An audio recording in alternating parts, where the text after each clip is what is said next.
윤석열 대통령은 내년도 예산안과 관련한 국회 시정연설에서 물가와 민생 안정을 모든 정책의 최우선에 두겠다며 국회에 입법 협조를 당부했습니다. 세 번째 국회 방문인데 오늘 연설에선 지난해 언급했던 문재인 정부에 대한 비판은 없었습니다. 윤 대통령은 시정연설에 앞서 오부 요인 그리고 여야 지도부와 가진 첫 사전 환담을 통해 이재명 대표와도 짧은 악수를 나눴습니다. 민주당 의원들은 국정기조 전환을 요구하는 손팻말 시위를 벌였지만 구호를 외치진 않았습니다. 지난 9월 생산과 소비, 투자가 반도체 경기 회복의 영향으로 일제히 증가했습니다. 트리플 증가는 지난 5월 이후 넉 달 만입니다. 이스라엘이 가자지구 최대 도시인 가자시티에 진입하면서 민간인 피해가 커지고 있지만 이스라엘과 미국 모두 휴전은 정답이 아니라며 멈추지 않겠다는 뜻을 분명히 밝혔습니다. 하마스의 인질로 잡혀갔던 여성 군인 한 명이 처음으로 이스라엘군에 구출됐습니다. 하마스는 추가 인질 영상을 공개하며 협상에 응하라고 이스라엘을 압박했고 이스라엘은 잔인한 심리전이라고 비난했습니다. 경남 창원의 한우 농가에서도 소 럼피스킨병 확진 사례가 나오면서 확산되지 않은 지역은 이제 경북과 제주만 남았습니다. 소 농가가 가장 많은 경북 지역의 긴장감은 한층 높아지고 있습니다. 뉴스앤 이슈 잠시 뒤 본격적으로 시작합니다.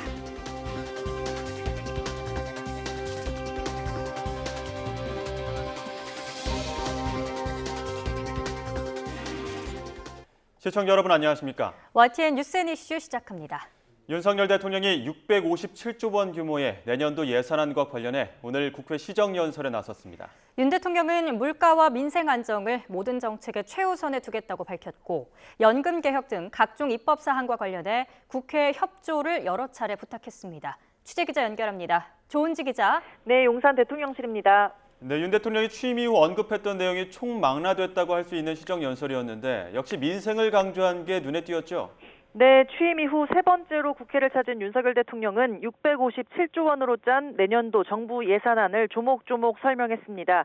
건전 재정 기조, 즉 단순히 지출을 줄이는 게 아니라 국민의 혈세를 낭비 없이 적재적소에 효율적으로 쓰겠다고 말했는데요. 이는 안으로는 물가 안정, 밖으로는 국가 신인도 유지에 매우 중요하고 특히 미래 세대에게 감당하기 어려운 빚을 넘겨주지 않기 위한 거라고 강조했습니다. 윤 대통령은 그러면서 모든 정책 최우선을 물가와 민생 안정에 두겠다. 고금리 부담을 줄이기 위해 노력하겠다고 약속했습니다. 들어보겠습니다. 정부는 물가와 민생 안정을 모든 정책의 최우선에 두고 총력 대응하겠습니다. 서민 금융 공급 확대를 통해 고금리 장기화에 따른 부담 완화 노력도 강화하겠습니다. 네, 윤 대통령은 정부는 2005년 이후 가장 낮은 2.8% 증가한 총 지출을 편성하면서 총 23조 원 지출 구조 조정을 단행했다고 설명했습니다. 이렇게 마련된 재원은 국방과 법치, 교육과 보건 등 국가 본질 기능 강화와 약자 보호, 미래 성장 동력 확보에 더 투입하겠다고 설명했습니다. 생계급여 지급액을 4인 가구 기준 162만 원에서 183만 4천 원으로 인상했고요. 기초와 차상위 가구 청년들에게는 대학 등록금을 전액 지원하겠다고 했습니다. 병봉급은 내년에 35만 원 올려서 2025년까지 병봉급 205만 원 달성을 추진한다고 밝혔습니다. 이번 정부 들어 대폭 삭감해서 논란이 됐던 국가 R&D 예산에 대해서도 민간과 시장에서 하기 어려운 기초 원천 기술과 차세대 기술 역량을 키우는 데 써야 한다면서 첨단 AI 디지털과 바이오, 양자 등에는 지원을 대폭 확대했다고 밝혔습니다. 연설 내용에 국회 협조를 당부한 부분도 많았죠? 네, 윤 대통령은 함께 해달라, 부탁한다, 도와달라 이런 언급을 수차례 했습니다. 특히 연금 개혁과 관련해서는 우리나라 최고 전문가와 80여 차례 회의로 과학적인 근거를 축적했고 24차례 계층별 심층 인터뷰와 여론조사 등 방대한 데이터를 마련했다고 설명했습니다. 윤 대통령은 정부는 국회가 초당적 논의를 통해 연금 개혁 방안을 법률로 확정할 때까지 적극적으로 참여하고 최선을 다해 지원하겠다고 말했는데요. 들어보겠습니다. 미래 세대에게 희망을 주고 우리 사회의 지속 가능한 성장을 가능케 하는 경제 사회 전반의 구조 개혁이 필요합니다. 이러한 연금 개혁 노동개혁, 교육개혁을 위해 의원님들의 깊은 관심과 지원을 부탁드리겠습니다.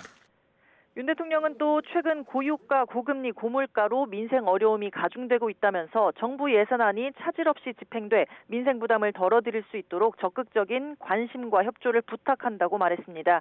예산안과 3대 개혁 법안은 물론 국가재정법과 보조금관리법, 산업은행법, 우주항공청법 등 민생 경제 법안에도 각별한 관심과 협조를 부탁한다고 말했습니다. 윤 대통령은 지금의 글로벌 경제 불안과 안보 위협은 우리에게 거국적, 초당적 협력을 요구한다면서 힘을 모아달라고 얘기도 했는데요. 1년 전 이맘때 야당이 보이콧했던 작년 시정연설 때는 정치적 목적이 앞선 방만한 재정 운용을 했다는 등 문재인 정부를 우회적으로 비판하는 내용이 꽤 있었는데 오늘은 그런 종류의 언급도 전혀 찾아볼 수가 없었습니다. 지금까지 용산 대통령실에서 YTN 조은지입니다. 윤석열 대통령의 국회 시정연설 도중 본회의장에서 고성과 야유 등을 하지 않기로 여당과 신사협정을 맺었던 민주당은 대신 회의장 밖에서 침묵 피켓 시위를 벌였습니다. 국정기조 전환을 요구하며 내년도 예산안도 호평했는데 국민의힘은 건전재정 기조를 유지해야 한다며 윤 대통령의 힘을 보탰습니다. 관심이 쏠렸던 윤 대통령과 민주당 이재명 대표의 사전 환담에서는 짧은 악수만 이루어졌습니다. 국회 취재기자 연결합니다. 박기환 기자. 네, 국회입니다. 네, 윤석열 대통령 시정연설이 끝났는데요. 여야 반응 전해주시죠. 네, 윤석열 대통령의 시정연설을 두고 여야는 크게 엇갈린 평가를 내놨습니다. 먼저 국민의힘 박정하 수석 대변인은 건전 재정 기조로 혈세 낭비를 차단하고 동시에 사회적 약자 복지는 강화됐다며 민생 경제에 방점을 찍었다고 말했습니다. 특히 윤 대통령이 민생 경제의 국가적 위기 앞에 여야 협력을 요청했다면서 오늘 연설이 소통과 협치의 장이 되길 바란다고 덧붙였습니다. 민주당은 시정연설에 대한 공식 입장은 아직 내놓지 않았습니다. 다만 그동안 내년도 정부 예산안에 대해 R&D 사업과 지역사랑 상품권 예산 등이 삭감되는 등 민생 경제를 외면했다고 지적해온 만큼 비슷한 취지의 메시지가 나올 것으로 예상됩니다. 시정연설이 진행된 본회의장 안에서는 고성과 야유, 보이콧을 하지 말자는 신사협정에 따라 민주당 의원들도 모두 자리를 지켰습니다. 다만 민주당은 윤 대통령이 국회에 도착하자 소속 의원들이 국민 포기, 국정기조 전환이라는 피켓을 들고 침묵 시위를 벌이기도 했습니다. 또 이와 별개로 진보당 강성희 의원은 윤 대통령의 시정연설 내내 본회의장 안에서 피켓을 들고 항의의 뜻을 전했습니다. 특히 이번에 관심을 모은 건 윤 대통령과 이재명 대표가 참석하는 사전 환담에서의 대화 내용이었는데요. 일단 공개된 차담회에서는 윤 대통령이 이 대표와 악수하며 오랜만이라고 짧게 말을 건네는 모습만 포착됐습니다. 이 자리에 참석한 국민의힘 김기현 대표는 비공개 자리에서도 덕담 수준의 이야기가 있었다고 설명했습니다. 반면 민주당 홍익표 원내대표는 민생과 관련해 윤 대통령이 먼저 이야기를 꺼냈고 이 대표도 현장이 어려운 만큼 직접 들어봐야 할 것이라는 조언을 건넸다고 말했습니다. 다만 영수회담 제안 등 구체적인 내용은 아직 알려지지 않았습니다. 네, 이와 별개로 어제 국민의힘 김기현 대표 김포시를 서울로 편입하는 방안을 추진하겠다고 밝혀서 논란이 일었는데 관련 소식도 전해주시죠. 네, 김기현 대표는 어제 김포시 주민들의 의견이 취합되는 대로 김포시를 서울로 편입하는 방안을 추진하겠다고 밝힌 뒤 파장이 커지고 있습니다. 윤재욱 원내대표도 오늘 원내대책 회의를 마친 뒤 김포를 서울로 편입하는 게 바람직하다는 결론을 내렸고 의원 입법 형태로 발의해 당론으로 추진할 거라고 밝혔습니다. 또 광명과 과천 등 다른 지역에 대해선 김포가 먼저라면서도 지역 주민들의 요구가 있다면 적극 검토하겠다고 설명했습니다. 다만 야권 일각에서 제기하는 총선용 전략이라는 비판에는 지역의 요구 사안에 대해 정당 입장에선 응답하는 게 의무라며 그 선을 그었습니다. 반면 민주당은 이에 대해 뜬금없는 발표라고 비판하고 있습니다. 특히 민주당 이계호 정책위의장은 YTN과 통화에서 김포의 서울 편입은 지방자치의 문제라면서 중앙정부나 여당이 지침을 주듯이 먼저 방향을 이끌어선 안 된다고 비판했습니다. 또 경기도지사나 서울시장이 어떤 의견을 내는지가 중요하다며 만약 지자체에서 추진한다고 하면 민주당도 뒷받침하겠다고 덧붙였습니다. 지금까지 국회에서 YTN 박견입니다. 반도체 경기 회복에 지난 9월 산업 생산과 소비 투자가 모두 증가한 걸로 나타났는데요.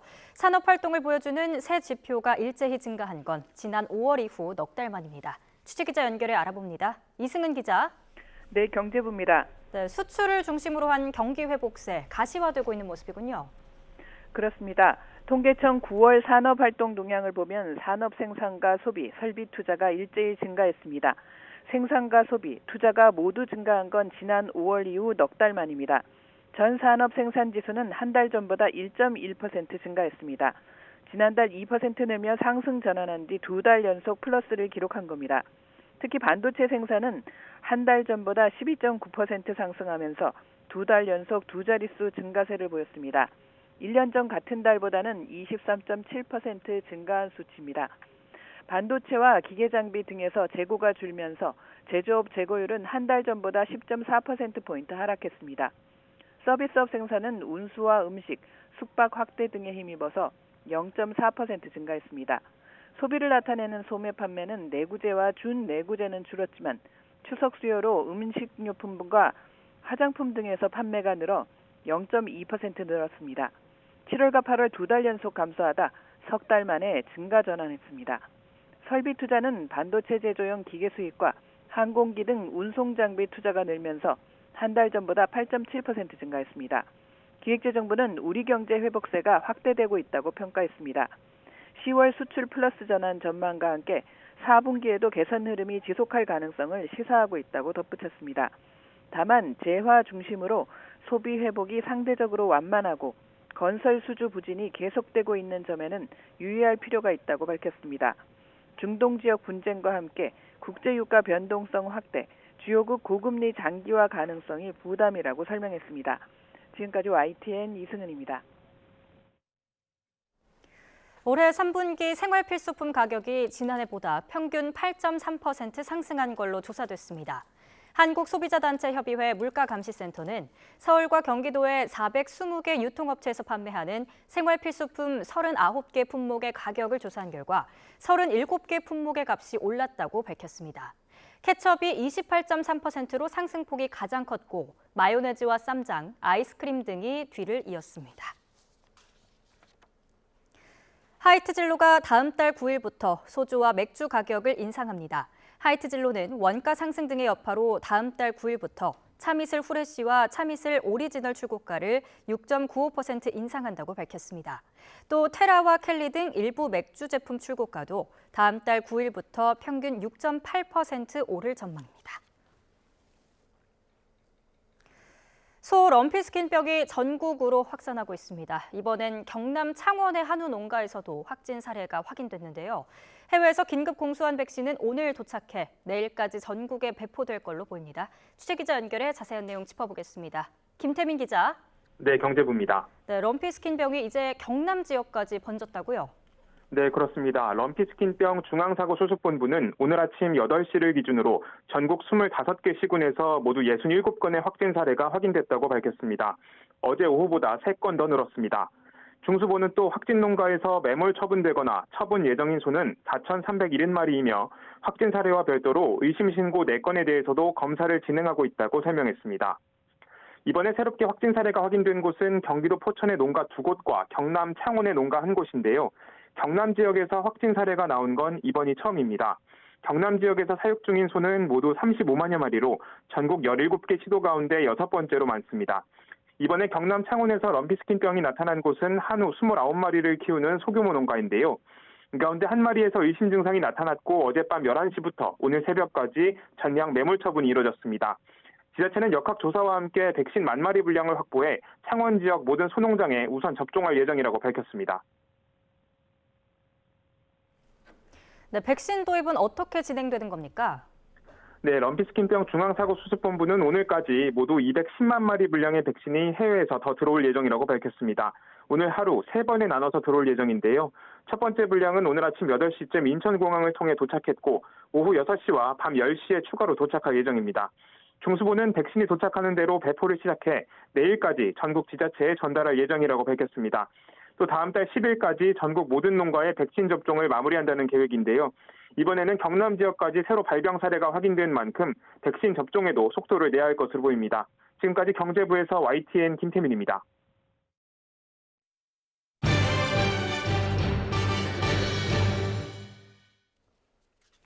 오늘의 정치권 이슈 국민의힘 성일종 의원, 더불어민주당 전재수 의원과 함께 짚어보겠습니다. 두 분 어서 오십시오. 네, 안녕하십니까. 대통령 국회 시정연설 두 분 다 보고 오셨을 텐데 앞선 두 번의 시정연설과 오늘의 시정연설 어떤 부분이 좀 변화됐다고 보십니까? 먼저 서울정 의원님. 아무래도 야유나 피켓이 같은 것들이 없어져서 비교적 여야 간의 신사협정 맞은 거가 잘 지켜졌다고 봐야죠. 그렇지만 이제 대통령께서 야당 의원석으로 가서 악수를 하실 때 예. 이 만나기 싫은 사람처럼 이렇게 반응을 안 하신 분들이 꽤 있어요.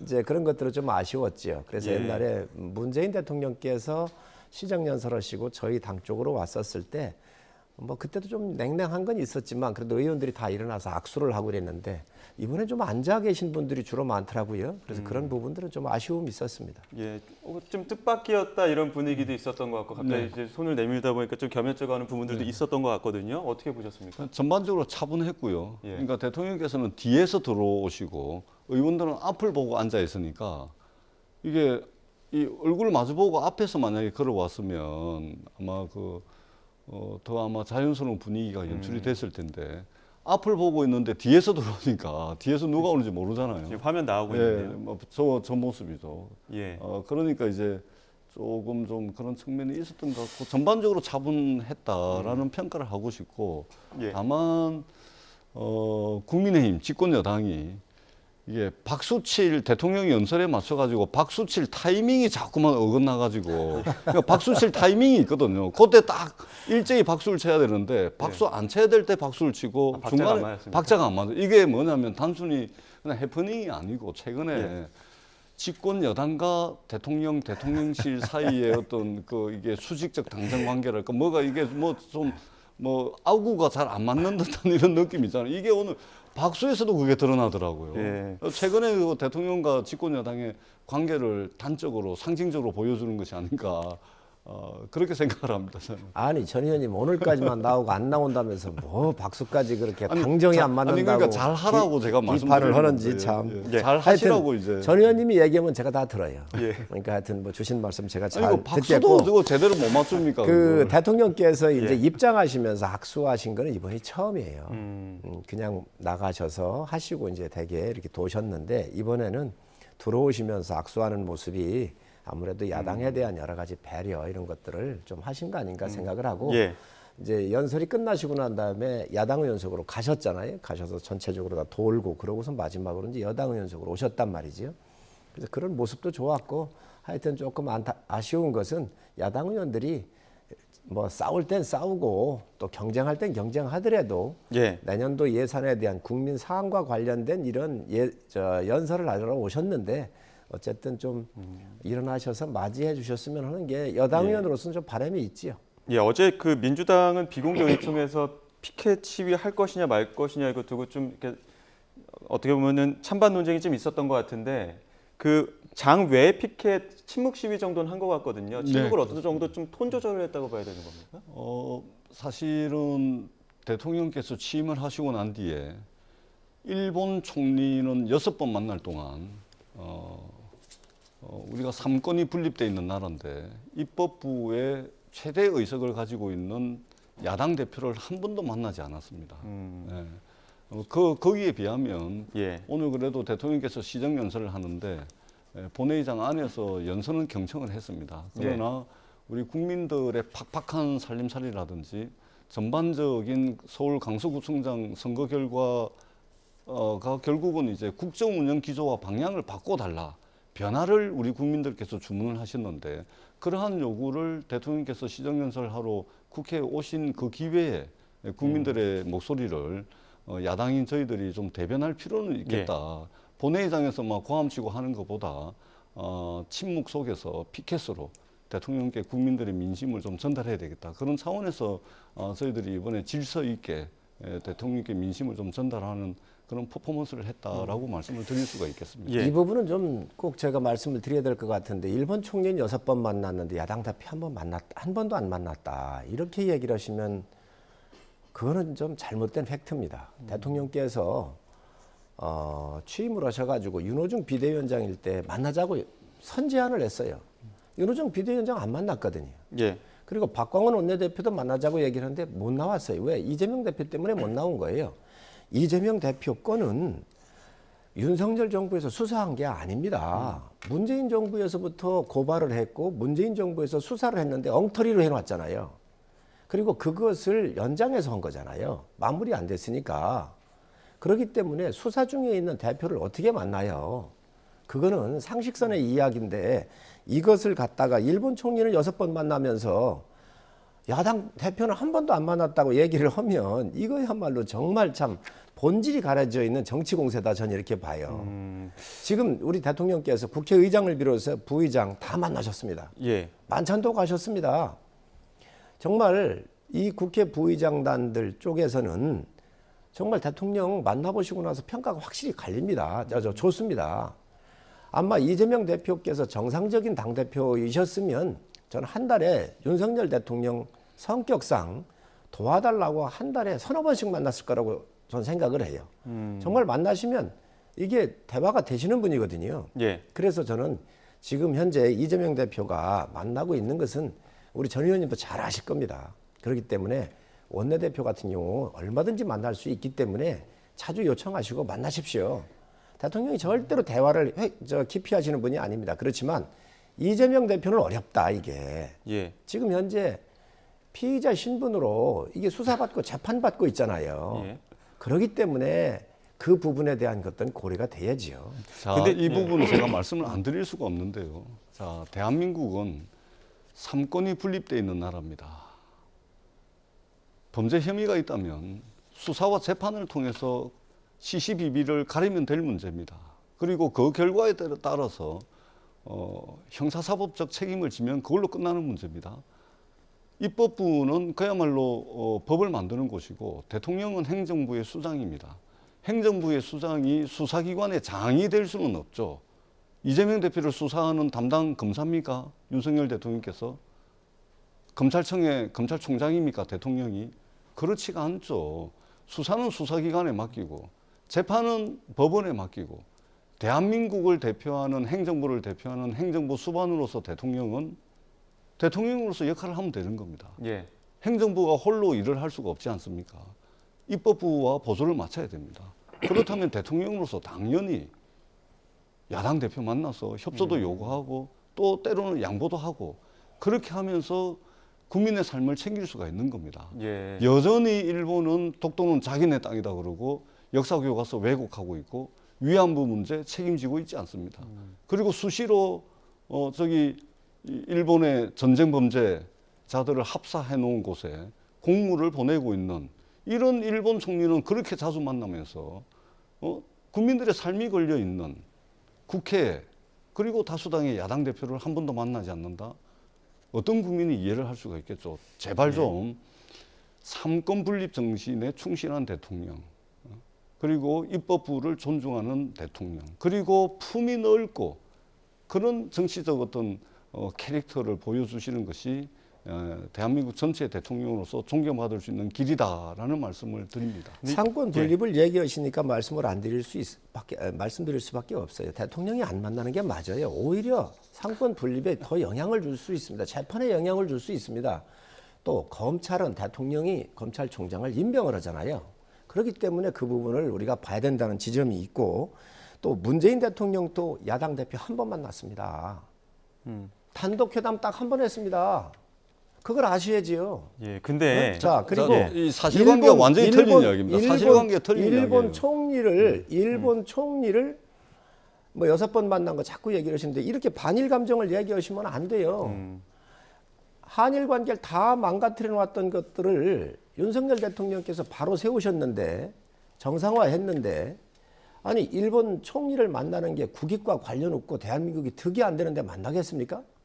그거를 알아야지요. 그래서 정말로 이 부분은 이재명 대표를 대통령께서 안 만나는 것은 피의자 신분이고 재판 중이고 조사받고 있기 때문에 영향을 줄 수 있기 때문에 못 만나는 거예요. 근데 성 의원님 오늘 잠시만 그 사전 환담 이후에 혹시라도 오늘의 그 시정연설이 주목받던 이유는 사전 환담 이후에 대화의 물꼬가 트일 것이냐, 윤석열 대통령과 이재명 대표의 만남에 어떤 물꼬가 트일 것이냐 이 부분이 좀 주목받았거든요. 지금까지의 주장과 그 마찬가지로 오늘 그 만남 이후에는 다시 그 만남이 성사되지는 않을 거라고 보시는 겁니다. 저는 지금 이재명 대표가 수사를 계속 받고 있잖아요. 예. 이것이 진행되고 있는 이상 저는 만날 수가 없을 거라고 봐요. 그게 제 개인적인 예측이고 예. 만약에 정말 원내대표를 만나신다든지 민주당의 당대표가 바뀐다고 하면 윤석열 대통령께서 한 달에 정말 점심 저녁으로 몇 번씩이라도 만나자고 하실 겁니다.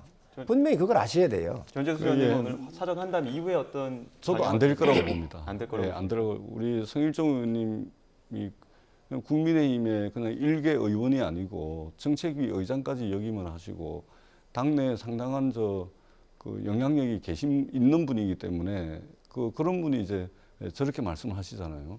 그러면은 대통령께서 어떤 자세의 변화라든지 이런 걸 기대하기는 어렵죠. 더더구나 서울 강서구청장 선거를 통해서 드러난 민심은 딱 두 가지입니다. 간단하게 말씀드리면 하나는 이념 중심에서 민생 중심으로 바꿔달라. 그리고 또 하나는 어떻든 야당은 국정 운영의 파트너이자 대화하고 타협하고 조정하고 조율하는 그런 대상이라는 것을 대통령이 인정을 하라.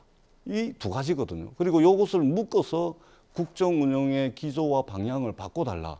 이걸 한마디로 하자면 변화에 대한 요구였거든요. 근데 지금 최근에 이제 이태원 참사 있었죠. 뭐 등등 이제 드러난 바에 의하면 여전히 대통령께서는 국정 운영의 기조와 방향을 바꿀 의지가 없으시다. 그리고 더 중요하게는 이 대통령께서 평생 검사를 하셨잖아요. 검찰이라는 조직이 토론이 있고 무슨 자유로운 토론이 있고 자유로운 이의가 정당하게 보장이 되고 뭐 이런 조직이 아니잖아요. 상명하복이지 않습니까? 검사 동일체 원칙에 의해서 굴러가는. 그렇다 보니까 평생 이 상명하복 문화에서 지내시다 보니까 대통령이 되시고 난 뒤에도 국민의힘과의 관계도 상명하복이고 야당도 그냥 상명하복 종속적 관계. 내가 결정하면 뭐 그냥 다 따라와야 되는. 지금 이런 식의 국정 운영 기조와 방향을 가지고 있다 보니까 무려 18% 가까이 대패를 한 거 아닙니까? 변화를 요구했는데도 불구하고 변화가 안 되고 있는 것 같습니다. 자, 저희가 지금 시정연설 이야기까지는 여기까지만 하도록 하고요. 더 뜨거운 이슈라고 해야 될까요? 화두가 있기 때문에 이 부분으로 주제를 좀 넘어가도록 하겠습니다. 국민의힘 김기현 대표가 경기도 김포시를 서울시로 편입하겠다라는 내용을 당론을 정했다고 이야기를 꺼냈습니다. 이 부분 어떤 내용인지 먼저 이야기 듣고 다시 두 분 의견 듣도록 하겠습니다.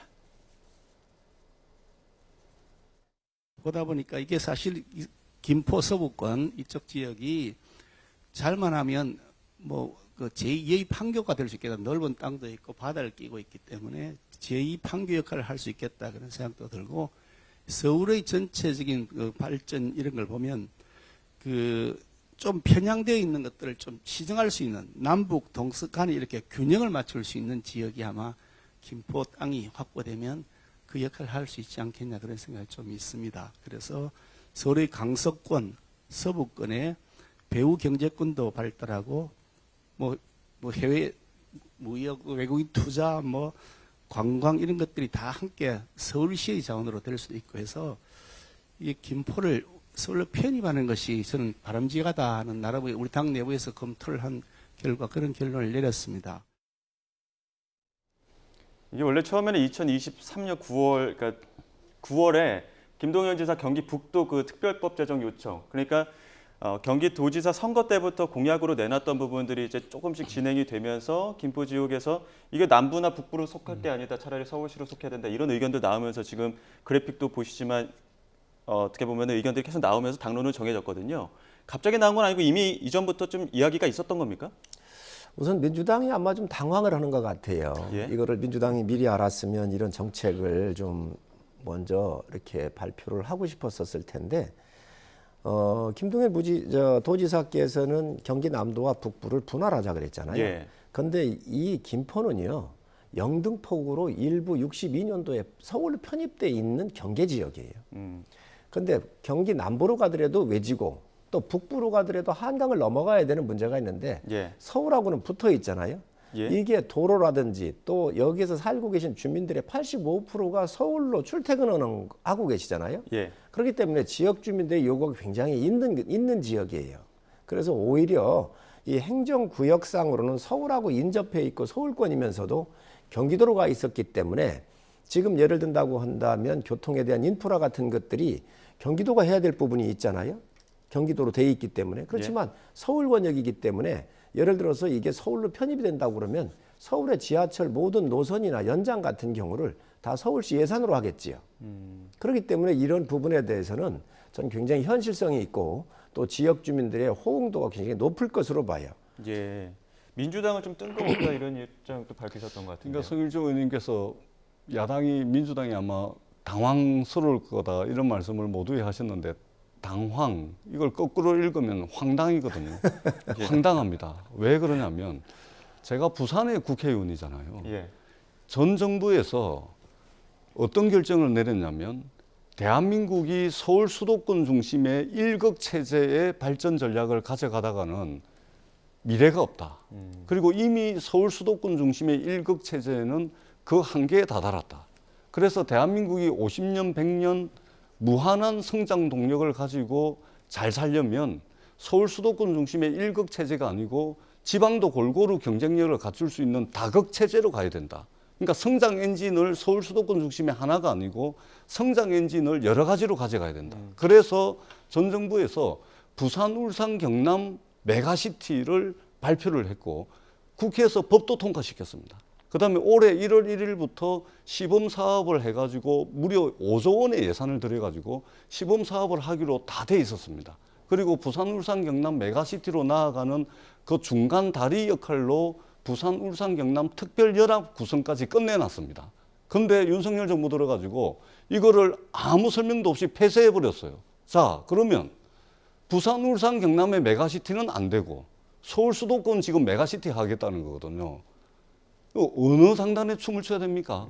그러니까 국민의힘 스스로 모순에 빠진 거예요. 이미 법까지 통과 다 시키고 예산 편성 시범 사업까지 다 되고 부울경 특별연합까지 해놓은 거를 완전히 좌초를 시켜버리고 뜬금없이 지금 서울 메가시티 하겠다는 겁니다. 그리고 두 번째는 국민의힘이 급하긴 급합니다. 이 문제는 있잖아요. 대한민국의 국가 발전 전략 또는 그 하위 개념으로서 국가 균형 발전 전략 차원에서 논의가 돼야 되는데 서울 수도권의 민심이 너무 안 좋으니까 선거 전략 차원에서 지금 들고 나오는 겁니다. 예. 이거는 대한민국의 100년지 대계를 생각해서 국가 발전 전략으로서 충분히 논의되고 검토돼야 되는데 선거 전략, 당장 급하니까 선거 전략으로 접근하는 측면이 굉장히 강합니다. 그리고 세 번째, 서울이 경기도 김포의 문제를 해결할 수는 없습니다. 서울이 경기도 광명의 문제를 해결해 줄 수가 없습니다. 마찬가지로 김포가 서울의 문제를 해결해 줄 수가 없어요. 즉 뭐냐면 각기의 도시는 지속 가능한 자족 도시의 기능을 갖춰 나가기 위한 노력이 우선이 돼야 됩니다. 예를 들면 교육, 환경, 교통. 지금 김포 같은 경우 교통이 엉망이잖아요. 이런 것들을 인프라, 그러니까 교육, 환경, 교통 이런 인프라를 확충해서 지속 가능한 말하자면 자족 도시로서 나아갈 수 있도록 해야 되는데 마치 김포를 서울로 편입하면 김포가 겪고 있는 문제가 다 해결될 것처럼 완전히 포퓰리즘이죠. 그다음에 또 하나는 그런 식이라면 서울과 인접한 서울 수도권 지역이 9개 시가 있습니다. 그럴 거면 경기도 전체를 서울로 다 편입하세요. 아니, 더 나아가서 대한민국 전체를 서울로 다 편입하세요. 해결을 할 수 있다면. 그렇기 때문에 스스로 모순에 처해 있는 국민의힘 상황이 굉장히 좀 조급해 보인다. 제발 이 문제만큼은 선거 전략이 아니고 대한민국의 100년지 대계를 걱정하는 국가 발전 전략 차원에서 충분히 논의하고 검토해 주십사 하는 말씀을 드립니다. 아니, 전 의원님께서 있지도 않은 얘기를 하시는 것 같아요. 지역 거점으로 중심으로 해서 광역으로 해가지고 도시를 키우겠다라고 하는 게 우리 정부의 방침인데 뭐를 포기했다는 거지? 부울경 메가시티 완전히 끝냈습니다. 폐기해버렸습니다. 자, 그렇게 보시지 마세요. 아니, 잠깐만요. 부산, 울산, 경남 문제라 잘 모르시나 본데요. 윤석열 정부는 지역의 거점별로 해서 광역화해서 도시 경쟁력을 확보하겠다라고는 이 얘기를 했어요. 부울경 메가시티는 왜 폐기했습니까? 아니, 부울경 메가시티가 폐기가 돼서 제가 부산의 부울경을 하나 가지고만 얘기할 사항이 아니잖아요. 대한민국 전체를 놓고 봐야지. 그래서 그렇게 보셔야 되고 또 지금 세계적인 추세가 메가시티로 경쟁하고 있습니다. 도시 간 경쟁력이 곧 국가 경쟁력이에요. 도시를 잘 만들어 가지고 예를 들면 부산 엑스포처럼 이런 거 유치하는 거가 도시 경쟁력 아니겠어요? 그래서 도시를 확대하는 거예요. 그런데 김포를 경기도에서 핵심 도시로 정말 뭐 대접하고 했습니까? 서울의 85%가 왔다 갔다 하는데 살고 있는 생활권인데 관심 가졌습니까? 안 가졌잖아요. 그 주민들이 들고 일어나서 서울로 편입을 해달라고 요청을 하는 건데 지금 오사카나 베이징 같은 파리 같은 데도 도시를 키우고 있거든요. 예. 그래서 그것을 우리가 봐야 한다는 말씀이고 선거 얘기를 하시는데 그러면 민주당은 왜 세종시를 갖다가 대통령 공약으로 해가지고 그런 공약을 했죠? 아니 이 부분도요. 선거 때가 되든 안 됐든 저는 선거적인 측면도 고려될 수 있을 거라고 봐요. 그런데 이러한 선거할 때 민심을 확보를 해야 이게 동력을 얻습니다. 그리고 지금까지 불편했잖아요. 그러니까 이런 부분에 대해서 더 큰 도시로 만들고 서울로 편입했었을 때 서울이 갖고 있는 많은 재원 투자가 경기도에서 소외 지역보다 나을 거 아니에요. 예. 그러니까 이 판단은 경기도가 해야 될 거고 서울시가 할 거고 지역 주민의 의지가 중요해요. 그러니까 그 가능성에 대해서 짧게 좀 짚어주셔야 될 것 같은 게 주민투표도 해야 되고 김포시 의회 의결부터 경기도 의회 의결 또 서울시 그리고 국회법 제정까지 줄줄이 절차가 굉장히 복잡하거든요. 가능성이나 시기 어떤 마지노선에 대해서는 어떻게 보십니까? 지방선거 하기 전에 예. 대구에 편입된 게 경북의 군위군이에요. 예. 군위군을 대구시로 편입을 시켰어요. 특별법으로. 주민들이 다 동의했습니다. 그래서 했잖아요. 여기도 김포시의 주민들이 생활의 정주 여건과 또 직장과의 왔다 갔다 하는 여러 가지 교통망 이런 것들을 고려를 해서 김포 시민들이 원하면 저는 이것도 얼마든지 실현 가능성이 있다고 봐요. 근데 우리 성일종 의원님께서 많은 말씀을 하셨는데 아무리 백날 그렇게 말씀을 하셔도 우리 지켜보는 국민들은요. 국민의힘이 서울 수도권 선거가 어렵긴 어렵구나. 그래 놓으니까 지금 느닷없이 김포를 서울에 편입해가지고 서울 수도권에 표를 좀 얻어보겠구나. 이런 이제 판단을 다 하실 겁니다. 그렇지 않고서야 이 중차대한 문제를 이런 식으로 어디 주민 간담회 갔다가 당대표가 이런 식으로 툭 던지는 이런 집권여당으로서 무책임한 것이죠. 그리고 조금 전에 우리 앵커님께서 말씀을 하셨지만 이 과정이 굉장히 복잡합니다. 그 복잡한 과정을 전부 다 거쳐가지고 부산, 울산, 경남 메가시티를 다 해놨습니다. 자, 부산시와 경상남도와 울산시가 합의를 했고 경상남도 의회와 부산시 의회와 울산시 의회가 합의를 했고 행정안전부를 설득해가지고 법을 통과를 시켰고요. 그리고 그들을 설득해서 5조 원에 달하는 시범사업 예산까지 확정을 다 했고 그리고 그것을 집행하고 견제하기 위해 가지고 부산, 울산, 경남 특별연합까지 출범을 시켰습니다. 예. 산 넘고 물 건너가지고 다 해놨더니 윤석열 정부 들어가지고 부산, 울산, 경남의 단체장들이 광역단체장들이 주민들한테 의견도 물어보지도 않고 폐지를 해버렸어요. 메가시티가 세계적 조류인데 그거는 완전히 없던 일로 만들어버리고 지금 이것을 처음부터 밟아나가겠다. 아무리 급하더라도 정도로 가셔야 됩니다. 아니 지금 정확하게 정도로 개념을 가셔야 보셔야 돼요. 돼요. 울산하고 부산, 경남은요. 각각의 행정구역의 큰 자치 도시예요.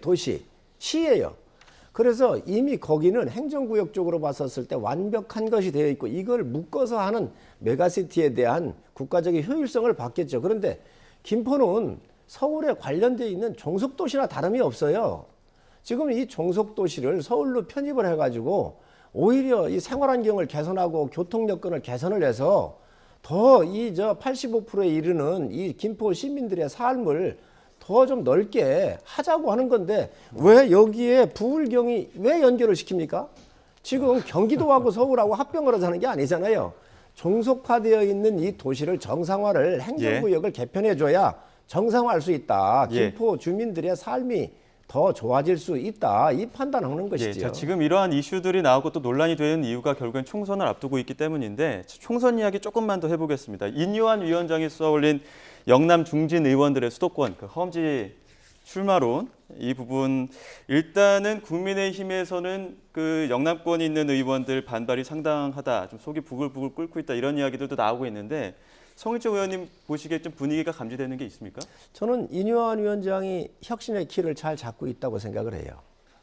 인요한 위원장한테는 히딩크 같은 그런 이미지가 함께 갖고 있잖아요. 예. 그리고 지금 영남의 다선 의원들이 희생을 해달라고 하는 요구지 희생에 대한 어느 한 분을 지칭하고 이런 건 아니잖아요. 예. 그래서 아주 원론적인 이야기라고 저는 생각을 하고 예. 지금 인요한 위원장께서 비교적 가고 있는 방향은 저는 아주 뉴스를 우선 예. 인요한 위원장이 뉴스를 다 독식하다시피 하고 있잖아요. 예. 지금 민주당은 내홍을 겪고 있잖아요. 비명을 내쫓느니 뭐니 이러고 하고 있는데 총장을 나가라 마라 이러고 있는데 어쨌든 쇄신의 칼을 들고 지금 현재 예. 이 언론의 주목도를 높이고 있는 것은 굉장히 이 아주 성공적인 그런 키 운행을 하고 있다라고 생각을 합니다. 그런데 실제로 좀 이름이 거론되는 영남 중진 의원들은 어찌됐든 간에 고심 그리고 또 부담이 상당할 겁니다. 국민의힘 또 하태경 의원이 가장 먼저 수도권 출사표를 던지기도 했었는데 이런 말을 남기기도 했습니다. 한번 들어보시죠.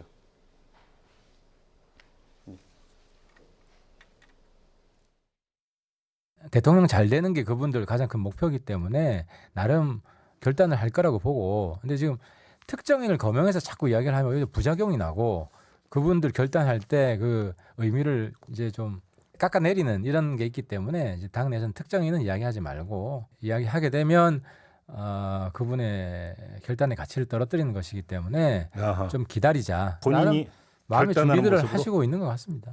사실 저도 그랬잖아요. 저도 디데이 잡아서 발표하기 전까지는 다 부인을 했잖아요.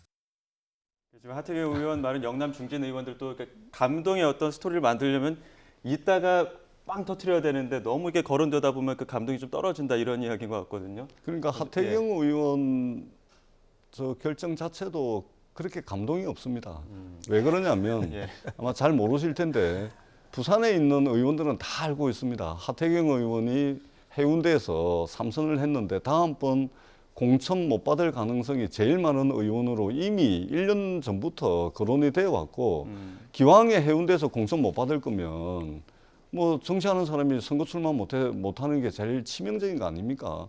서울에서라도 한번 도전해보자 이런 차원이기 때문에 감동이 없는 것이고, 그리고 그런 차원이기 때문에 후속타가 없는 겁니다. 왜냐하면 하태경 의원의 그 속마음을 국민의힘 의원들이 다 알거든요. 네. 아이고, 니 살려고 그렇게 결정한 건데 뭐 내까지 그럴 필요 있냐, 이런 분위기가 있는 거예요. 그러니까 후속타가 없는 겁니다. 그리고 인요한 위원장님이 요즘 뉴스를 독차지하고 있어서 오히려 국민의힘에 유리하다 이런 말씀을 하셨는데, 이런 뉴스라면 계속 독차지하십시오. 예.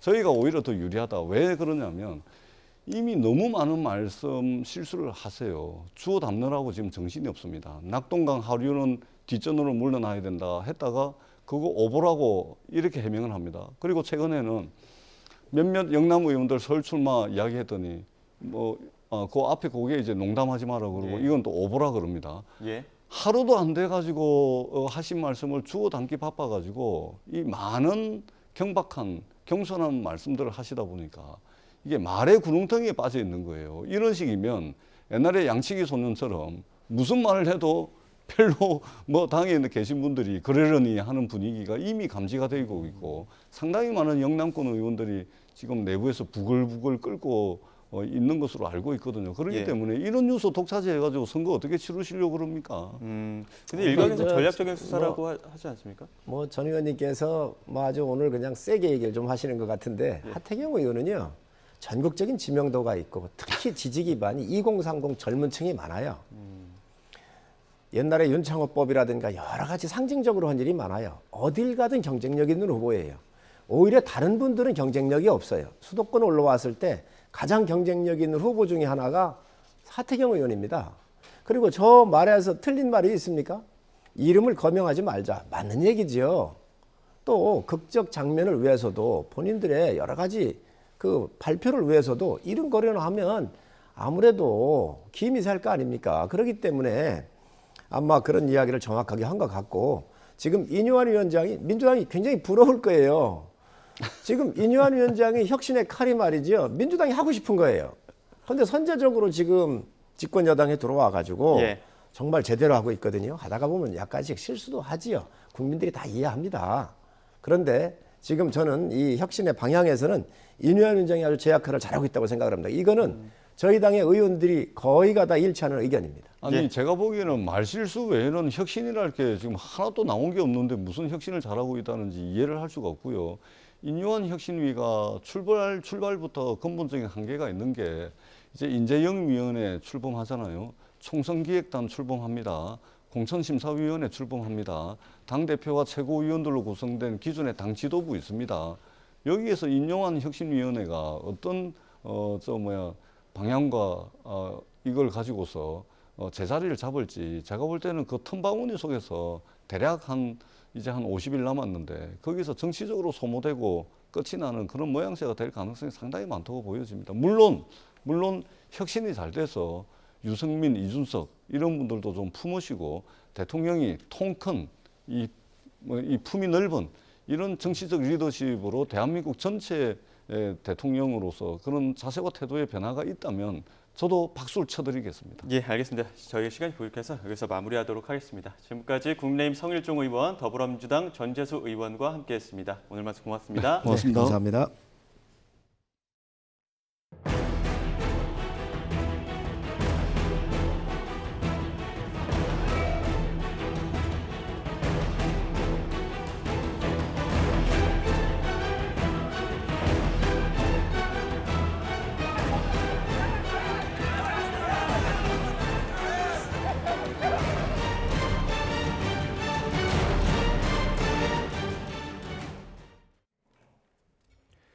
이스라엘의 베냐민 네타냐후 총리가 하마스와 휴전하라는 국제사회의 요구에 응하지 않을 것임을 재차 강조했습니다. 전시 내각 회의를 주재한 네타냐후 총리는 가자 지구에서의 휴전은 없을 것이라며 휴전 요구는 이스라엘이 하마스의 테러에 야만에 항복하라는 것이라고 말했습니다. 네타냐후 총리는 2차 세계대전 때 일본군으로부터 진주만 공습을 받은 미국에 휴전을 요구하는 것에 대해 그 누구도 동의하지 않았을 것이라고 지적했습니다. 미국 역시 휴전을 지지하지 않는다는 입장을 거듭 확인했습니다. 존 커비 국가안보회의 전략소통조정관은 지금 시점에서 휴전은 하마스만 이롭게 할 뿐이라며 휴전이 올바른 답이라고 생각하지 않는다고 말했습니다. 이스라엘군의 본격적인 지상작전 속에 민간인 피해 우려는 더욱 커지고 있습니다. 환자로 가득 찬 하마스 근거지로 지목된 병원에 대피령이 내려졌는가 하면 이스라엘인들은 하마스의 인질로 잡혀있는 가족과 친지에 석방을 호소하고 나섰습니다. 이종수 기자입니다. 가자지구 알쿠즈 병원 복도가 환자와 가족, 난민들로 붐빕니다. 이 병원은 이스라엘군으로부터 대피 명령을 받았습니다. 근방을 공습할 것이란 이유 때문인데 대피 명령을 거부했습니다. We have over 400 patients who are inside the hospital. Many of them are in the intensive care unit. Evacuating them means killing them. 이스라엘은 앞서 가자지구한 또 다른 대형 병원 지하에 하마스 사령부가 있다면서 병원 공습 가능성을 시사하기도 했습니다. 이스라엘 예루살렘에 어른과 어린이용 빈 침대가 줄지어 배치됐습니다. 하마스의 인질로 억류된 가족이 이스라엘 지상군 본격 작전으로 사선을 넘을 위험에 빠지면서 무사 생환을 기원하는 간절함이 담겼습니다. 하마스가 공개한 영상에 모습을 드러낸 인질들의 가족과 친구들이 기자회견을 열어 이들의 석방과 이를 위한 전신 전력을 국제사회에 호소했습니다. Citizen of the world, you can help too.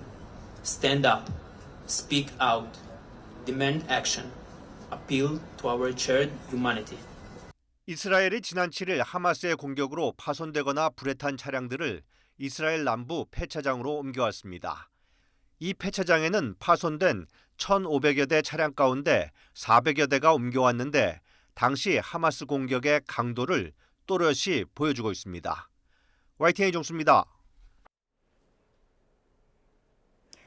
이런 가운데 안타까운 소식도 전해집니다. 독일계 이스라엘 여성인 20대 샤니룩 이야기인데요. 하마스가 이스라엘 축제장을 덮쳤던 지난 7일 어머니 리카르다 씨는 기습 소식을 접하고 현장에 있는 딸 샤니룩에 곧바로 전화를 걸었습니다. 딸은 당시 차를 타고 안전한 곳으로 가겠다고 답했는데요. 그게 마지막 통화가 될 줄은 몰랐습니다. 이후 SNS에는 한 여성이 하마스 대원에 납치되는 참혹한 영상이 올라왔습니다. 트럭 뒤편에 여성이 쓰러진 채 움직이지 못하고 있고 총을 든 남성들이 다리 아래에 여성을 놓은 채 방석 삼아 앉아 있습니다. 다른 대원은 심지어 여성의 머리에 침을 뱉기도 합니다. 영상엔 얼굴이 포착되진 않았지만 리카르다 씨는 딸 샤니룩으로 추정했습니다. 다리에 새겨진 문신이 생전에 딸이 한 것과 똑같았기 때문인데요. 그때까지만 해도 딸이 가자지구의 한 병원에서 생존해 있을 거라 믿었던 어머니는 독일에서 이스라엘까지 찾아와 기자회견을 열고 구조와 송환을 촉구해왔습니다. Where we saw her thrown on a pickup truck, half naked, bloody, and in a very strange position, unconscious, and we saw all the people cheering and chanting and celebrating and spitting her on the head. Well, what happened? Why do people behave like this? 하지만 안타깝게도 이스라엘 당국은 최근 샤니룩 씨가 숨진 걸로 추정했습니다. 가자지구 현장에서 발견한 한 두개골 파편을 DNA 검사한 결과 근거가 됐는데요. 검사 결과를 받아든 리카르다 씨, 딸이 차라리 사망해 고통받지 않고 있어 다행이라고 말해 보는 이의 마음을 먹먹하게 했습니다. 샤니룩 외에도 현재 하마스의 인질로 붙잡힌 숫자 최소 239명으로 집계됩니다.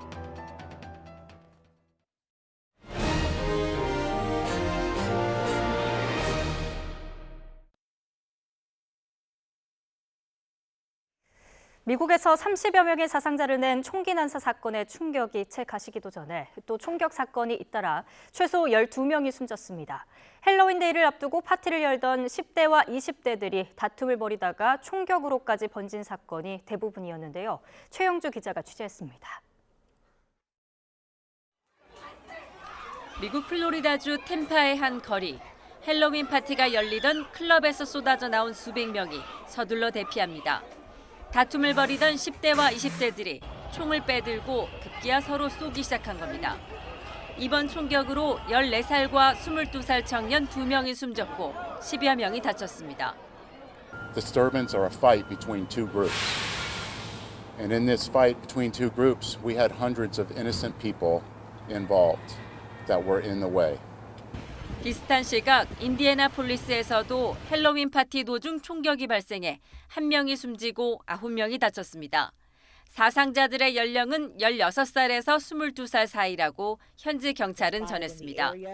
파티에서 쫓겨난 남성이 총을 들고 와 다른 이들을 향해 쏜 것으로 보입니다. And unfortunately, somebody took it upon themselves to inflict injury and pain on members of our community. 같은 날 시카고 서부에서도 헬로윈 파티에서 총격이 발생해 15명이 다쳤고 텍사스주 텍사카나에서도 파티에서 싸움을 시작한 10대들이 총을 빼들어 3명이 숨지고 3명이 다쳤습니다.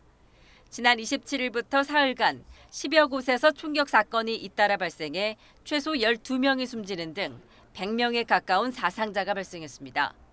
파티를 즐기던 10대와 20대들이 대부분으로 미국에서 총격 사고는 어린이와 10대 사망 원인 가운데 이미 가장 많은 비중을 차지합니다. 메인주 총기 난사 사건 이후 불과 사흘 만에 미국 전역에서 총격 사건이 따르면서 총기 규제 목소리가 다시금 커지고 있습니다. YTN 최영주입니다. 10월의 마지막 날인 오늘도 가을답지 않게 온화함이 감돌고 있습니다. 서울이 한낮에 21도, 부산 23도, 강릉 24도까지 오르겠는데요. 예년 기온은 2에서 많게는 6도나 크게 웃돌겠습니다. 특히 남부 내륙을 중심으로 일교차가 15도 안팎 극심하게 벌어지겠습니다. 현재 대기가 정체되면서 일부 수도권과 충북, 대구의 초미세먼지 농도 나쁨 수준 보이고 있습니다. 먼지는 대기 확산이 원활해지면서 점차 해소될 전망입니다. 오늘 수도권과 영서는 구름 많고 그 밖의 지역은 대체로 맑은 하늘이 함께하고 있습니다. 다만 남해안과 제주도에서는 만조시 저지대 침수 가능성이 있어 조심하셔야겠습니다. 오늘 낮 기온은 어제만큼 오르겠습니다. 서울 21도, 대전 22도, 광주와 대구 23도가 예상됩니다. 내일은 중서부 지방에 주 후반에는 전국 곳곳에 비가 내릴 전망입니다. 날씨였습니다. 이어서 뉴스 앤 이슈 2부가 방송됩니다. 저희는 잠시 뒤에 돌아오겠습니다.